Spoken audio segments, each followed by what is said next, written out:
Hello, Tomatronic here, and welcome back to episode number 3 of these short tutorials where I'm showing you how to get started with Rimworld, teaching you some of the basic things to get going, and some little hints and tips along the way. In this one, we're going to be making a refrigerated food environment, or a cold food storage. Obviously, you're going to have to build some power, which we did in the last episode. And once you've got that up and running, then you can move on to this tutorial, and get some cold food storage going, so that all of your hard-earned food that you've grown or hunted won't spoil and won't rot away in the sun. Now, when you first start the game, obviously you won't have the option to refrigerate, but it's one of the things that I like to get going as soon as humanly possible when I'm doing a walkthrough. It's the first thing I like to research. And I get the power done first, the bedroom sorted, and then get refrigeration set up as soon as possible. So I'm going to go ahead and speed it up while Tommy builds this third room. Exactly the same as all the others, wooden walls, wooden floor. And once he's got that sorted, I will show you how to make this into a refrigerated food storage room. Alright, so Tommy's just finishing off this room now. One last piece of wall to do. We have a mega sloth that's decided to trap himself inside our room, which is rather unfortunate, but it doesn't really matter. For the purposes of the tutorial, we can let him stay there and keep dry, even though it's not raining. And we're just going to let Tommy finish off this roof, and then I will show you how to make this a refrigerated food storage room. It's very important that the room is indoors for a food storage, and the first thing you're going to want to do is to go to Zone in the Architect menu. We're going to go to Stockpile Zone here.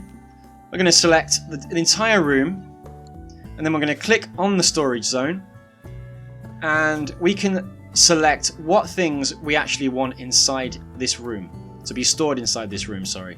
So we'll go to Clear All to begin with, which unticks everything. Then we're just going to click on Foods. Super simple. If you want to get a bit more technical, you can open it up and you can select if you want meals, or if you want raw materials in there like meat or vegetarian, or even hay for animals and other things like that. So as you advance through the game, you might want to start separating your food storages, so you've got one for meat, one for vegetables, etc, etc. But for the purposes of this tutorial, that's fine as it is. And now, because we've selected that like that, he's going to go and gather some survival meals and haul them back to the room. While he's doing that, I'm going to work on the refrigeration aspect of the room. So I'm going to go down to temperature here in the Architect menu, click on temperature, and then I'm going to want to build maybe 2 to begin with coolers. Now, the way the coolers work is they're going to require power, so we're going to have to build the power first, which we've already got. And if you remember what I was saying earlier about the power jumping, you can see this yellow line sticking out from the cooler. So it goes more than 4 squares actually. 1, 2, 3, 4, 5 squares, 6 squares away before you actually need to build a conduit near, which is very good to know. And as you can see with the coolers, we have a blue side and a red side. The blue side is obviously the cold, and the red side is the warm air that's going to be pumped out after the cool air has been generated. So we want to make sure that the hot air is going outside of the room, and the cool air, the blue, is going inside to the room.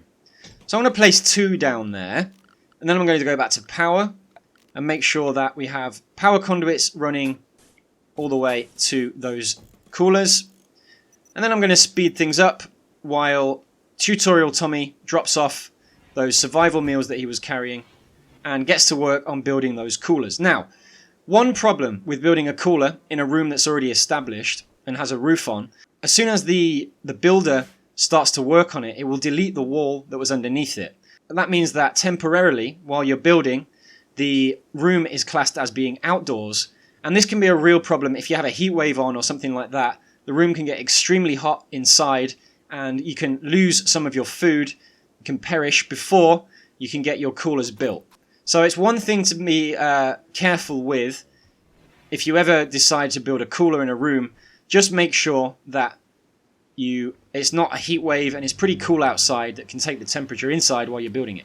Anyway, the cooler is now built, and if we click on it, we can see some of the options we have available. We can connect or reconnect it, we can designate power to it, and we can alter the temperature of it. Now, it's currently set at 21 degrees, which is a perfect room temperature for our colonists, but for our refrigerated room, I'm going to drop it to -8. This is just the optimum temperature I've found. If you have more than one cooler going at -8, then there's very little chance of the room ever dropping below, ever rising above 0 degrees, which means that anything that's stored in here will be frozen and it will never perish, and you'll never have to worry about losing the hard-earned food that you've been farming or butchering from hunted animals. So, just going to wait for these final power lines to be built. There we go. And we now have a room that will slowly get cooler and cooler and cooler. You can see down in the corner here, the temperature's slowly dropping, hopefully to below 0. So, that's it for building a basic base. We have a cold food storage where we can keep our food, we have a bedroom, and we have a power room. Now, obviously, the next stage would be to build more rooms. We need production rooms, we need more bedrooms if we had more colonists, or we could stack them all up in the same bedroom, but colonists do generally prefer to have their own individual rooms. Obviously, we have other things to go through, like graves for any dead people. We have recreation to think about, with games and things to keep people busy.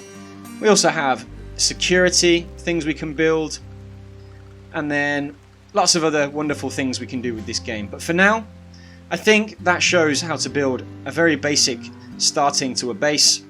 Thanks very much for watching. Please leave a like and subscribe, and I'll see you again very soon in the next tutorial. Bye bye.